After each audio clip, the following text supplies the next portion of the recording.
prestance d'Allah subhanahu wa ta'ala, alors automatiquement, instinctivement, de leur bouche va sortir les louanges d'Allah subhanahu wa ta'ala. Le mot subhanallah à l'origine, c'est un terme qui est utilisé de la stupéfaction. Lorsque quelqu'un est stupéfait, il est étonné, alors automatiquement, il va dire subhanallah. Mais maintenant, ces anges-là, eux, ces louanges qu'ils font à Allah subhanahu wa ta'ala, ce n'est pas comme nous, lorsqu'on est stupéfait d'entendre quelque chose d'extraordinaire, mais c'est en voyant vraiment la position d'Allah subhanahu wa ta'ala que du plus profond de leur cœur, les louanges d'Allah subhanahu wa ta'ala vont sortir. Un exemple très très simple. Lorsque l'époux voit son épouse, ou l'épouse voit son épouse, et que l'épouse s'est fait très très belle, elle s'est embellie de ses plus belles parures, de ses plus beaux vêtements, et elle s'est maquillée, elle s'est fait la plus belle possible, ou bien même, elle ne s'est pas maquillée spécifiquement, mais là, elle entre et elle se présente devant son bien-aimé, et là, lorsque l'homme ou la femme va voir son aimé, il réalise que, effectivement, elle est très belle. Effectivement, je ne l'avais jamais vue sous cet œil-là, sous cette position, sous cet angle. Elle est vraiment très belle, elle est magnifique. Alors, lorsque ce ou cette personne verra son aimé, son amoureux, alors, instinctivement, du plus profond de son cœur, du plus grand amour qu'il a pour cette personne, est-ce qu'elle ne dira pas, aujourd'hui tu es belle, mais qu'est-ce que tu es belle, je ne t'ai jamais vue aussi belle que cela, il n'y a pas plus belle que toi, que vraiment, aujourd'hui je réalise vraiment ta beauté, que, à mes yeux, il n'y a personne de plus beau ou de plus belle que toi, et ces mots, ces phrases vont sortir du plus profond de notre cœur, là c'est pour montrer vraiment l'amour que nous avons pour cette personne, et cet amour va s'enflammer en voyant justement la beauté de cette personne. Alors justement les anges, il n'y a pas un, il n'y a pas deux, la ya'lamu, que Allah dit dans ce sens de le Coran, que à part Allah, personne ne sait le nombre exact des anges qu'il a créés. La ya'lamu junuda rabbika illa hu. Allah seul sait le nombre d'anges qu'il a créés. Alors imaginons le nombre d'anges qui sont là et qu'ils voient Allah subhanahu wa ta'ala. Mais nous voyons cette femme ou cet homme une fois et puis jusqu'à notre mort, ce sera la même beauté. Ou bien même cette beauté va s'éteindre par la vieillesse, par le temps qui va s'écouler, etc. Mais Allah subhanahu wa ta'ala, kulla yawmin huwa fi sha'n.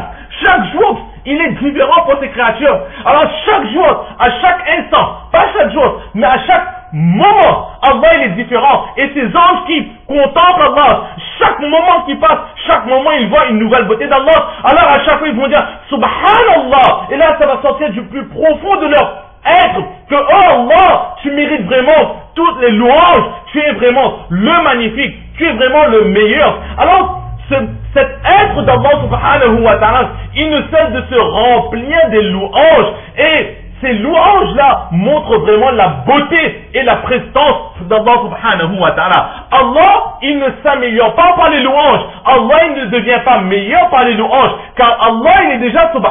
Allah subhanahu wa ta'ala, son être, il est déjà l'excellence. Mais c'est qu'en faisant ces louanges, Allah, lui, il nous permet de progresser spirituellement. Mais toujours est-il que ces anges qui sont là constamment, ou bien les arif billah, les créatures qui ont reconnu Allah subhanahu wa ta'ala, lorsqu'ils font ce subhanallah, ils ont vraiment réalisé la beauté d'Allah subhanahu wa ta'ala. Alors subhanallah, louange à Allah, c'est une simple phrase, mais une phrase qui englobe tout, car dans ce subhanallah, cela veut dire que nous avons compris, nous avons réalisé Allah subhanahu wa ta'ala. Et c'est pour cela qu'ici, le prophète sallallahu alayhi wa sallam, il n'a pas dit que le visage d'Allah, la beauté d'Allah, la lumière d'Allah, car nous ne pouvons comprendre, nous ne pouvons décrire la beauté et la grandeur d'Allah subhanahu wa ta'ala. La seule chose qui pourrait nous faire comprendre plus ou moins, et encore là de très très loin, la beauté, la présence, la grandeur d'Allah subhanahu wa ta'ala, c'est le nombre de louanges qu'il reçoit. Est-ce que cette équipe est forte? Ah oui, cette équipe elle est très forte. Est-ce que ce joueur il est bon? Est-ce que c'est un bon joueur? Ah oui, franchement pour moi c'est le meilleur des joueurs. Mais sur quoi est-ce qu'on va se baser pour dire que c'est le meilleur des joueurs? Par rapport au nombre de fans que cette personne il a. Que regarde, à chaque fois que son équipe joue, il n'y a personne qui va supporter les autres joueurs, mais ce joueur précis-là, alors tous les supporters vont lui demander son autographe. De par les spectateurs, le nombre de fans qu'une personne a, nous pouvons comprendre ses capacités et nous pouvons comprendre aussi ses aptitudes. Et le nombre de subhanallah qu'Allah il a reçu, cela nous montre la grandeur et la puissance d'Allah subhanahu wa ta'ala. Et c'est justement, wallahu alam, que de par ces explications, la semaine dernière, vendredi, a été rapporté ce récit qu'une personne étant amoureuse du Coran dans sa tombe, elle a eu l'occasion de faire plus de 70 000 khatmi Coran et un vivant voit ce dessin en rêve, il lui dit que depuis que je suis mort, j'ai déjà eu la possibilité de faire 70 000 khatmi Coran, mais sache que un subhanallah sur terre est équivalent ou vaut plus que 70 000 khatmi Qur'an. Et là, justement, de cette explication de Subhanallah wa Wajhihi, nous pouvons comprendre que la lecture du Qur'an, c'est un sifat d'Allah subhanahu wa ta'ala. Pourquoi est-ce qu'un Subhanallah, il est équivalent ou vaut plus que 70 000 khatmi Qur'an? Parce que, selon ce récit-là, parce que la lecture du Qur'an, c'est la lecture de la parole d'Allah subhanahu wa ta'ala. Lorsque nous faisons 70 000 khatmi Qur'an, c'est qu'à 70 000 fois, nous avons répété les paroles d'Allah subhanahu wa ta'ala. Or, la parole d'Allah, c'est une qualité d'Allah. Et dans un subhanallah qui est compris, qui est dit du plus profond de notre cœur, ce n'est pas une qualité d'Allah subhanahu wa ta'ala que nous attestons, mais c'est l'être d'Allah, c'est sa puissance, sa grandeur. C'est que l'être humain, du plus profond de son cœur, il dit que j'essaie de comprendre non pas une qualité, mais Allah lui-même, sous toutes ses qualités, ses meilleures formes. C'est pour cela qu'un subhanallah, il a tant de valeur aux yeux d'Allah subhanahu wa ta'ala. Car lorsque l'être humain dit subhanallah, cela veut dire que, oh Allah, je t'ai reconnu tel que tu es, avec toutes tes qualités, même si mon entendement, même si mon esprit, mon intelligence n'a pas cette faculté de réaliser vraiment ta grandeur, mais mon cœur, il accepte vraiment que tu es au-delà de tout, avec toutes tes qualités, avec toutes tes capacités, subhanallah. Et c'est ce qu'ici, le saint prophète sallallahu alayhi wa sallam, il essaie de nous faire comprendre. Cette explication, nous pouvons le retrouver dans une parole du saint prophète sallallahu alayhi wa sallam qui dit que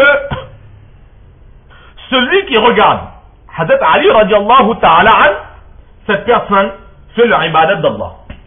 Dans un récit, il dit que regarder Hazrat Ali, c'est faire l'ibadat d'Allah subhanahu wa ta'ala, c'est un acte d'adoration. Apparemment, c'est quelque chose de bizarre. Regarder Hazrat Ali, c'est un acte d'adoration. Suite à ces paroles, certains commentateurs de hadith disent que Hazrat Ali radiallahu ta'ala était une créature qui avait énormément de qualités. Et justement, pourquoi est-ce que regarder Hazrat Ali, c'est un acte d'adoration? Certains commentateurs disent que parce que lorsqu'il se présente devant les personnes, nous venons de dire que subhanallah, c'est un terme qui est employé pour aussi l'étonnement. Il y a d'autres termes. Parfois, quand des personnes sont étonnées, ils font aussi parfois La ilaha illallah. Certaines personnes, ils sont étonnées, ils vont dire La ilaha illallah. D'autres personnes vont dire Subhanallah. Alors justement, Hazrat Ali, il avait tellement de bonnes qualités que lorsque les gens le voyaient, alors tout de suite, instinctivement, automatiquement, les gens disaient par étonnement Subhanallah, La ilaha illallah. Quel est ce jeune homme qui est venu devant nous? Subhanallah, nous n'avons jamais vu quelqu'un avec autant de connaissances que Hazrat Ali radiallahu ta'ala an. Subhanallah, nous n'avons jamais vu quelqu'un avec autant de courage que Hazrat Ali radiallahu ta'ala an. Subhanallah, nous n'avons jamais vu quelqu'un avec autant de générosité que Hazrat Ali radiallahu ta'ala an.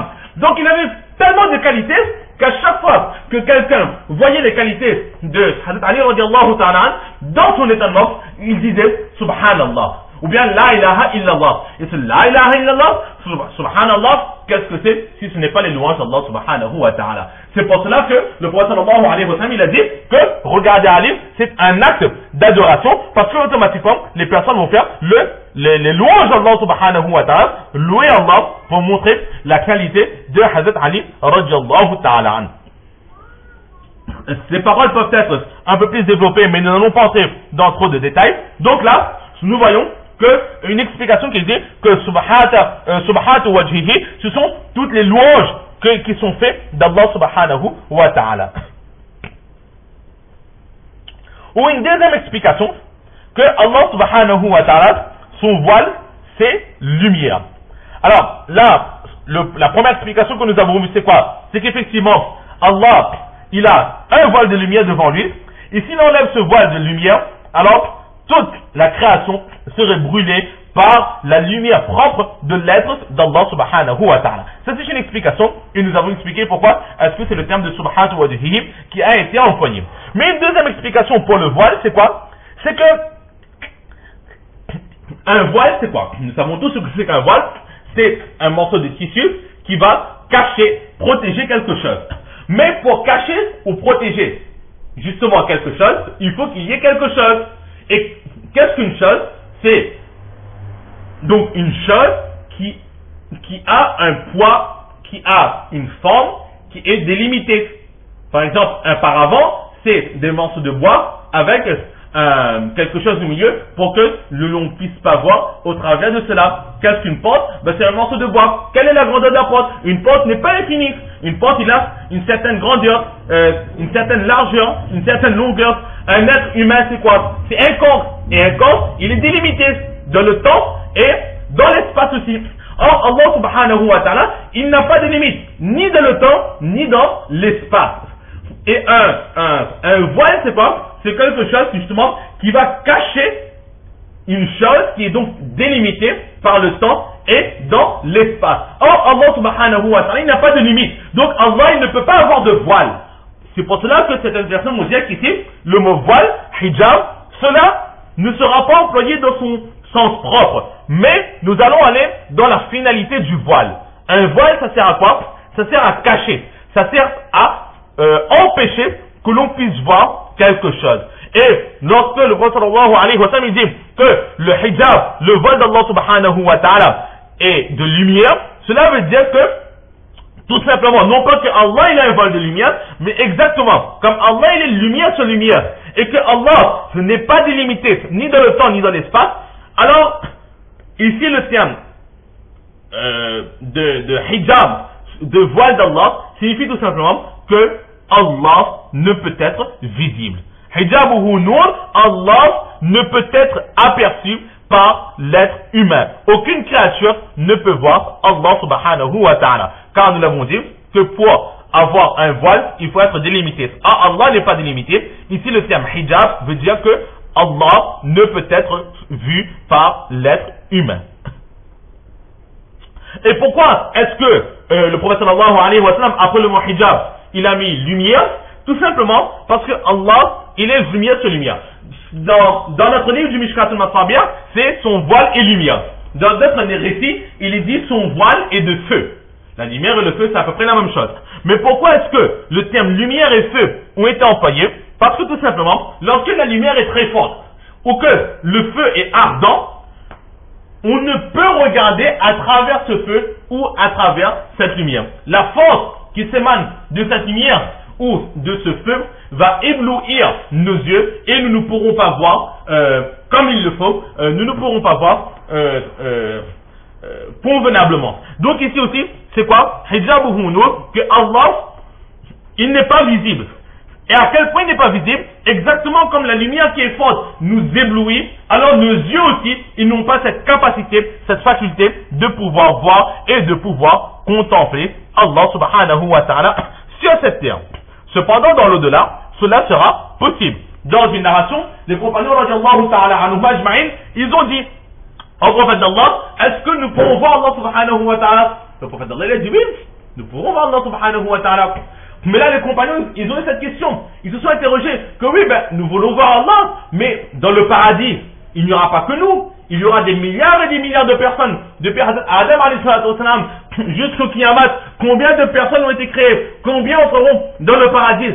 Ben là, il faudra, comment est-ce que ça va se faire? Il faudra faire la queue, il faudra prendre un ticket, il faudra se disputer. Comme sur terre, on se dispute pour voir quelqu'un. Et là, le prophète sallallahu alayhi wa sallam, il a dit non. Combien de lunes est-ce qu'il y a? Il y a une seule lune. Mais est-ce que vous êtes tous capables de pouvoir regarder cette lune en même temps?